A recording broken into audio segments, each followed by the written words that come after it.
Welcome. You're here now, and the world outside can gently fade for a time. Take a deep breath, settle in, perhaps close your eyes if you wish, and let the soft rhythm of ancient history lull you. Imagine yourself in the heart of the ancient world, the city of Rome, but not the gleaming marble of the Senate steps or the hushed grandeur of the Forum. No, tonight, we drift into another Rome, a quieter, more crowded, more human Rome, one that rose not from monuments but from brick, clay, and wood, a Rome of alleyways and narrow staircases, the Rome of the insulae, the great tenements that house the majority of its swelling urban population. We'll wander calmly through the shadows and smells, the worn stairwells and daily rituals of those who lived high above the bustling Roman streets, or sometimes far below them. Our journey will unfold in 4 parts. First, we'll gently immerse ourselves in the daily rhythm of life within a Roman tenement. The sound of footsteps on stone, the weight of amphorae, the scent of oil, smoke, and open drains. Then we'll descend into a story, the life of one of these many residents reconstructed from fragments and records. From there, we'll pause in time, exploring mysteries of archaeology, forgotten artifacts, and the remnants of culture that whisper from beneath centuries of earth. Finally, we'll lift our gaze, just slightly, to glimpse the other side of Roman life, and how the elite viewed, or ignored, the precarious lives of those crammed into the city as skyward slums. So, breathe in, and let us begin our slow, steady walk through time. Imagine yourself waking to the sound of wooden shutters creaking, a light breeze filtering through cracks in the walls. You're not on the ground floor of a modern apartment, but on the 3rd level, perhaps even the 5th, of a Roman insula. The sun has not yet fully risen, but already the day's labor beckons. The room is modest, its walls plastered in faded ochre. A small oil lamp has long since burned out, and the air is thick with the scent of smoke from the night before. The only water for washing or cooking lies 3 stories down, in a communal courtyard or a street fountain, assuming it's working today. A cracked jar beside the door holds the day's ration of water, collected the night before, just enough to dampen a cloth or cook a thin porridge. As you rise, the floor creaks faintly beneath your weight. Wooden beams, dry and brittle, bear the burden of lives above and below. The insula sways subtly with the breeze, not dangerously, but noticeably. A kind of structural sigh. Around you, you hear it, the quiet murmur of neighbors waking, a cough, the scrape of pottery, a whispered conversation.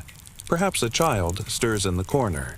Privacy is a luxury you do not possess. Your single room houses everything and everyone in your small household. There is no kitchen, only a brazier, a metal bowl where coals may be lit for heat or cooking, but there is a risk in this. Fires are frighteningly common. The walls are dry timber behind plaster. A dropped ember could mean disaster not only for your floor, but for the entire building. And still, life carries on. You dress in a simple tunic, washed but stained from many wearings. Shoes, if you have them, are worn thin at the sole. Your belt carries a small pouch, a few copper coins perhaps, and a small cloth to wipe sweat or dust. There is no closet, no storage chest. What you own, you use. What you don't use, you don't keep. Descending the stairs, ah yes, the stairs, is a ritual in itself. There is no railing. The stone is uneven, worn by thousands of feet. You clutch the wall as you descend, carefully avoiding the slick dampness in the corners where runoff and refuse sometimes collect. The lower floors smell different.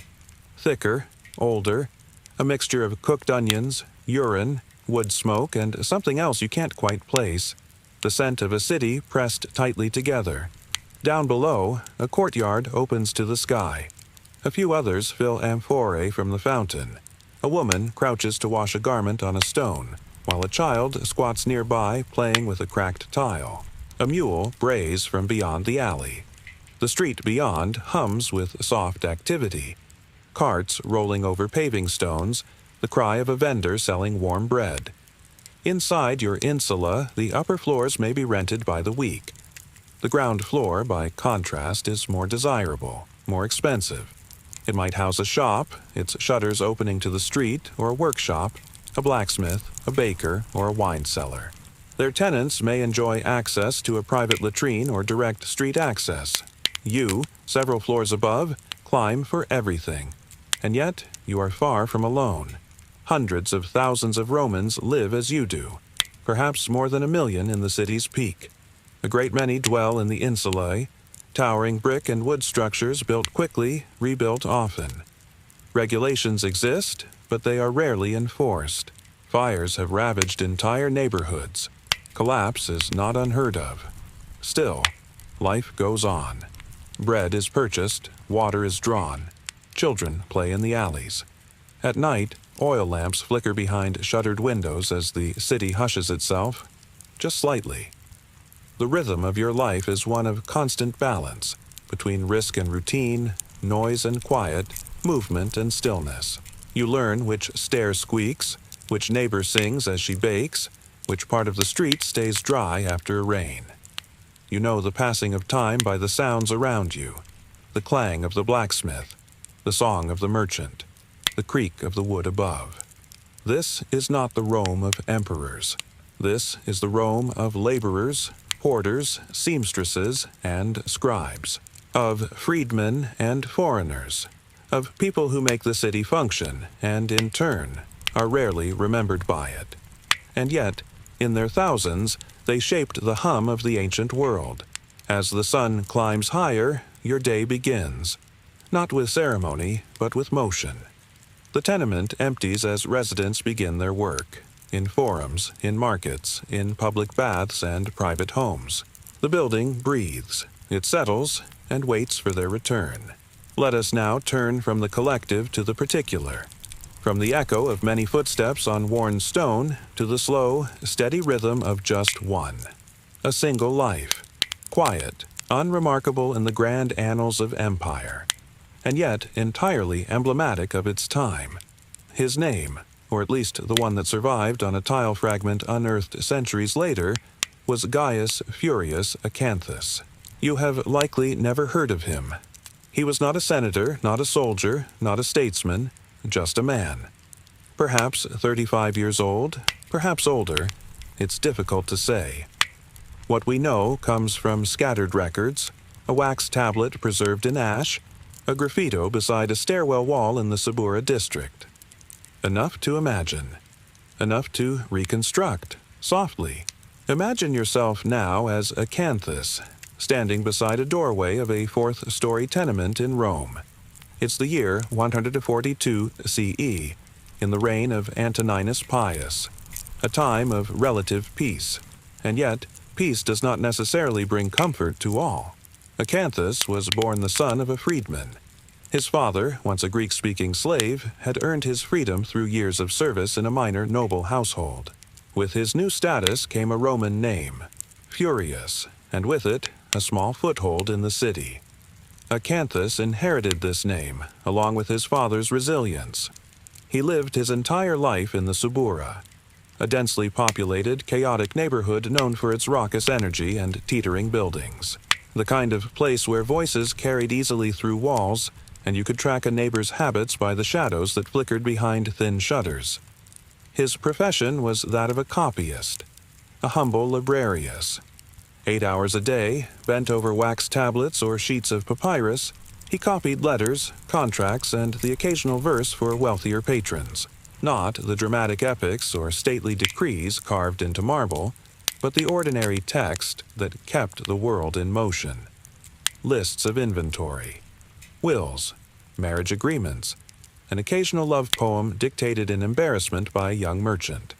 His income was modest, enough for rent, a small amount of meat once or twice a week, and a pair of sturdy sandals. His most prized possession, we suspect, was a brass stylus, dulled at the end from constant use, carried carefully in the folds of his tunic. Life for Acanthus was consistent, but never leisurely. He awoke early, descended cautiously from his narrow upper room, and cross the Subura to his patron's small office, where he would begin his work by lamplight. In summer, the heat clung to the plaster walls. In winter, the cold air crept up the stairwell and settled around his sleeping mat. His room, perhaps 9 feet by 9, held little more than a pallet stuffed with straw, a shelf with 3 clay cups, and a single bronze oil lamp. Sometimes at night he read scraps of philosophy by its light. We know this because fragments of a quote by Epictetus were found scratched into the wall near where he likely slept. Wealth consists not in having great possessions, but in having few wants. There was no sign of a wife or child. Whether by choice or chance, Acanthus lived alone, but he was not isolated. In a building with 15 other families, silence was rare. He heard the lullabies of mothers, the complaints of the elderly, the drunken songs of late-night revelers stumbling home. He learned to listen without prying, a kind of neighborly respect in a place where privacy was scarce. On some days, after his work was complete, he would visit the public baths, not the grand marble halls frequented by senators, but the smaller, more modest ones used by tradesmen. There he would bathe, gossip, and perhaps enjoy a small bowl of lentils from a street vendor. He wore no ring, no necklace. His fingers bore the soft calluses of one who held a stylus for a living. One winter, a fire broke out in the insula across the way. A family of 6, all living in a 2-room apartment on the 5th floor, perished when the structure collapsed. Acanthus watched from the alley below as smoke curled into the night. The next morning, he etched a line of poetry into his wall, just one. Ashes have no memory. Still, he remained. Moved to another room briefly, returned, continued his copying. Life in the insula was not made for permanence. Families came and went, roofs were patched, then patched again. Sometimes entire floors were rebuilt in haste. Rent was paid in cash or in kind. Acanthus, we believe, never left the Subura. He died, it seems, not dramatically, but quietly. His name appears briefly in a ledger. Furius Acanthus, scribe, deceased, rent unclaimed. His stylus, found decades later, bore his initials. On the wall behind his former bed, a faint outline of a palm frond remained. Decorative, perhaps, or simply absent-minded. There was no grand funeral. Perhaps a neighbor poured a libation. Perhaps not. But in the grain of his life, we find something tender. A pattern of small motions, repeated faithfully, that gave meaning to his years. Like many who lived in Rome's towering tenements, Acanthus was not remembered by monuments, but by marks. Left quietly, on clay and stone and wall. And now, as we remember him, we pause. The tenement quiets again. A shadow of a life gently settles. Let us now shift our gaze, not from life, but to what it leaves behind. In the next segment, we will explore the archaeology of these Roman insulae, the fragments that remain, the stairwells uncovered, the soot-stained walls and buried stories, unearthed inch by inch beneath the modern city. As we leave behind the imagined steps of Gaius Furius Acanthus, we enter a different kind of quiet, one deeper, stiller. A quiet found beneath layers of soil, brick, and time. A quiet broken only by the soft brush of archaeologists' hands and the echo of memory as it rises again from the earth. The tenements of ancient Rome, these towering insulo, were never built to last. They were erected quickly, often carelessly, as demand surged with the growing population. Wood and brick, clay and lime. These were materials not meant to endure centuries. And yet, traces remain. Most Roman tenements disappeared long ago, through fire, collapse, redevelopment, or simply the slow erosion of time. But some, remarkably, were buried, preserved not by intention, but by accident. Fires, floods, and the frequent reworking of the city built layers upon layers over the older Rome. The result? A fragile, shadowed footprint of daily life, hidden just beneath the surface. The most notable of these discoveries comes from a place many would not expect, beneath the Church of San Clemente. There, under the vaulted ceilings of a medieval basilica, and then beneath even that, lies a Roman street, and alongside it, remnants of a structure archaeologists believe was once an insula. The rooms are narrow, their walls painted in the faded remnants of ochre and green. In one chamber, a staircase curls upward, now ending abruptly at a ceiling that did not exist when it was built. The soot still blackens the wall corners, testimony to the open flames once used for cooking or warmth. In a recessed alcove, archaeologists found a small coin, embedded in hardened ash. Perhaps it fell in haste, or was hidden and never reclaimed. Its origin, a provincial mint in Hispania. Its owner, unknown. These fragments tell no grand tale. There are no inscriptions boasting of triumphs, no altars to divine favor. What they offer instead is more subtle, and in its way, more powerful. A glimpse into ordinary existence. Scratched floor tiles, bits of broken cookware, graffiti, some crude, some poetic. A child's drawing of what appears to be a fish etched into plaster. A tally of expenses listing oil, bread, and lamp wicks. One insula, excavated near the Capitolin Hill in the 1980s, revealed something extraordinary. A communal latrine with a still intact drainage system. The layout showed narrow corridors branching off into single-room apartments. Each unit had marks where shelves once stood, and discolorations on the floor suggesting long-placed water jars or cooking vessels. The smell is long gone, but in the porous stone, scientists detected traces of olive oil, vinegar, and ash, the essentials of Roman life.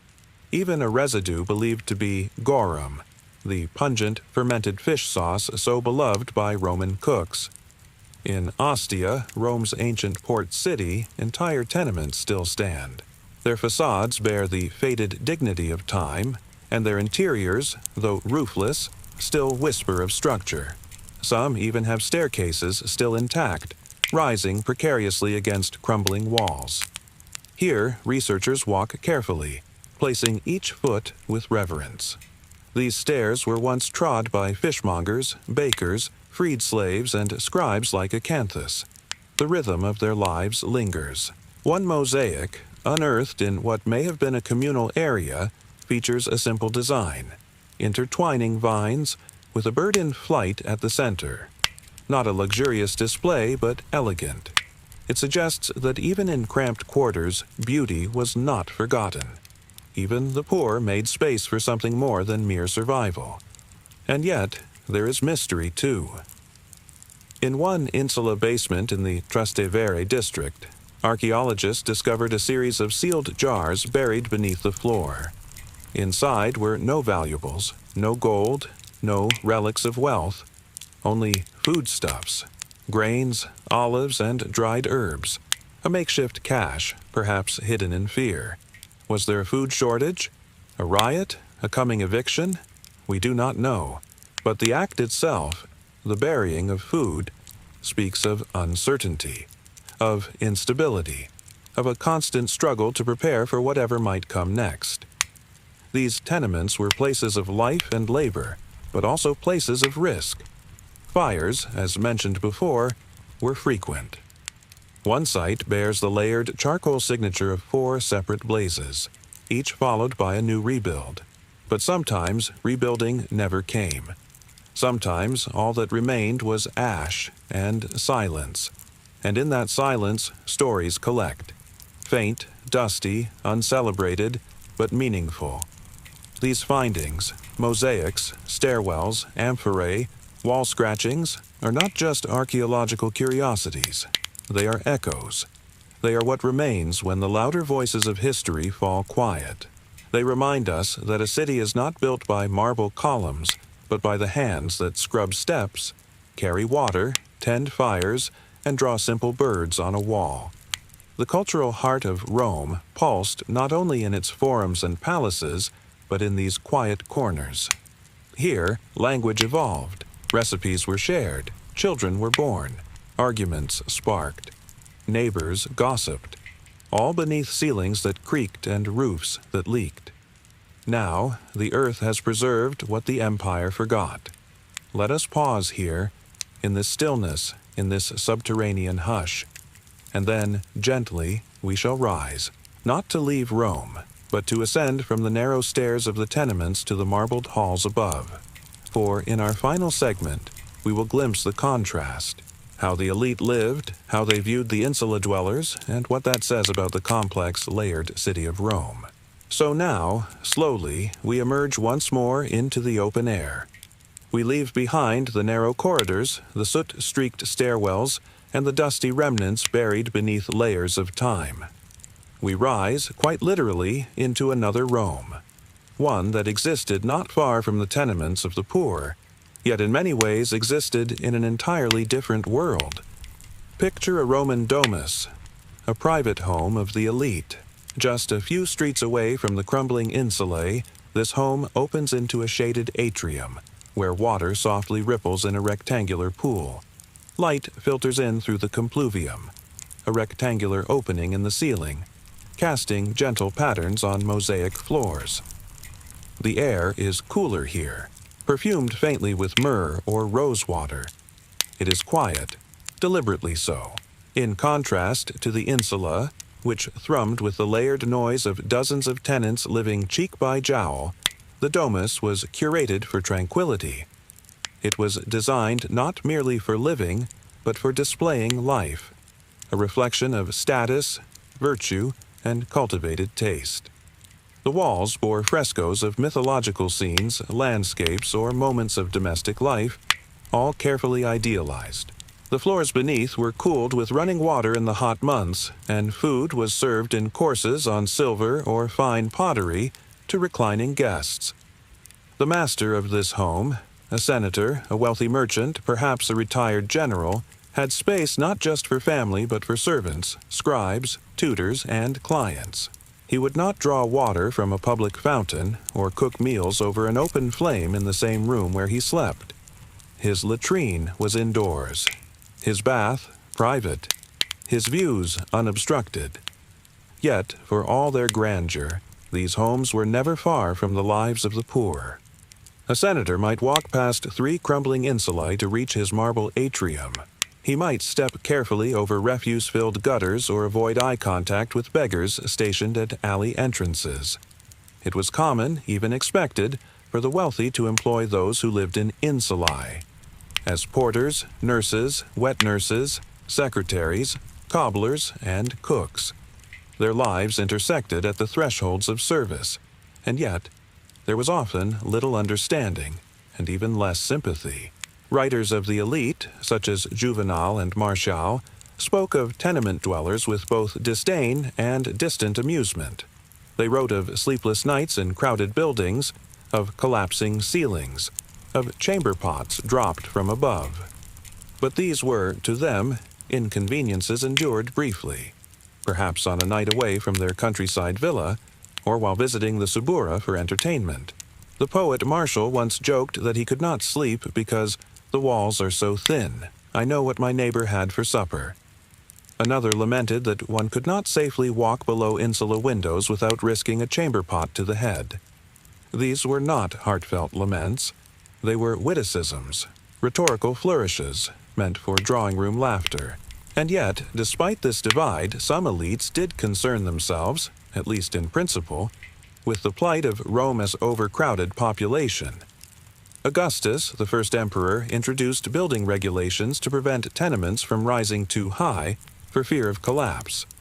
Later, emperors followed suit, but enforcement was rare, and profit often outweighed safety. A few patricians took pride in building more stable insulae, renting them at higher prices. These luxury tenements featured larger rooms, better materials, and, on rare occasions, even rudimentary plumbing. Still, they were a far cry from the villas of the Palatine Hill or the seaside retreats at Baiae. The social ladder in Rome was steep and its rungs uneven. Upward mobility existed, but it was limited and slow. A tenant in a third-floor walk-up might, with enough fortune, send a child to apprentice in a trade, who in turn might earn enough to move the family to a better unit. But even this depended on avoiding illness, fire, debt, or a dozen other unpredictable turns of fate. And what of perspective? From the domus, one might look out over tiled rooftops, seeing the insulae not as places of human life, but as part of the city's silhouette, functional, necessary, and distant. From the tenement, however, one could look up toward the glowing windows of the wealthy and imagine, perhaps with envy, perhaps with resignation, what lay beyond. Still, there were moments of convergence. On festival days, the streets belonged to everyone. The Saturnalia blurred boundaries, with masters serving slaves and commoners donning mock finery. At the public baths, distinctions faded slightly as senators and scribes alike soaked in shared pools. And in death, too, some lines blurred, for even the elite eventually rested in tombs alongside freedmen, artisans, and laborers. But in life, the contrast remained stark, and the structures of the city embodied it. Brick and timber for the many, marble and mosaic for the few. And so, as we end this segment, let us imagine once more the Rome of old, a city of layers, not only architectural, but human. Beneath every feast, a fire risk. Beneath every villa, a cramped apartment. Beneath the grandeur, the grind. Two Romes coexisting, touching but rarely meeting. Now, let the streets of Rome grow quiet once more. Let the footsteps fade, those of Gaius Furius Acanthus, of the mothers and merchants, the children and cooks who once moved through stairwells heavy with scent and sound. Let the fire-warped beams rest. Let the amphorae stand still in shadow. We have walked gently through a world both ancient and startlingly familiar, through rented rooms and uneven stairs, through narrow hallways where a single oil lamp held back the dark, through fragile lives built not on grandeur, but on routine and persistence. What did it mean to live in a Roman tenement? It meant to rise each day not to splendor, but to uncertainty. It meant to share space, to draw water, to carry heat and cold in one's bones. It meant to endure, not heroically, not dramatically, but consistently, quietly. It was a life shaped by the limitations of its time, and yet also filled with moments that any of us might recognize. The first stretch upon waking, the murmur of neighbors through thin walls, the comfort of habit, and the unspoken companionship of shared hardship. And while the senators and poets may have etched their names into marble, those who lived in the insulae left their mark differently, in scuffed stone worn thresholds and faint scribbles that speak more to the rhythm of humanity than any imperial decree. As you settle now into the softness of your own surroundings, safe, warm, far from fire-prone floors and crumbling walls, consider the quiet dignity of those who once lived 5 stories above a Roman alley. Their world was harsh, but never empty, precarious, but never without meaning. And in remembering them, we soften history's edges. We allow their lives and their struggles to echo gently against the stillness of our own. So rest now. Let the images of ancient brick and broken tiles dissolve into the dark. Let the slow hum of a city that never truly sleeps cradle your thoughts. Let the past become mist. Let your breath match the rhythm of the ages.